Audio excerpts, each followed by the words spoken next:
আমি একটা বস্তু বুঝি না। আহ শোনা গো আমার,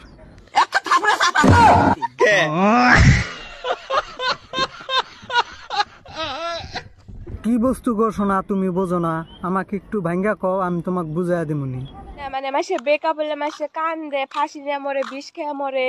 এত বুট্টা পৃথিবী, কোটি কোটি মানুষ থাকতে মরার কি আছে? মরা কিছু নিকা তাই কহারো না। একজন মানুষ যখন আর একজন মানুষের রিয়েল ভালোবাসে তখনই মরে, বুঝছাও কি? তোমার নাগাল ওই জঙ্গলে যায় গুতা খায় যারা, তারা তো আর মরবো না। একজন গেছে একজন বিছরেও। তোমার মতো 12 বাতারি তো সবাই না। যারা 12 বাতারি তারা ওই যে একটা যাওয়ার পরে আর একটা খুঁজে, আর যারা অরিজিনাল ভালোবাসে তারা কোনদিনও একটা সাইডে আর একটা খুঁজবো না। কিন্তু তোমরা কি করো? গুতা খাও, জঙ্গলে যায় গুতা খাও, আর একটা সাইডে গেলে অন্যটা ধরো।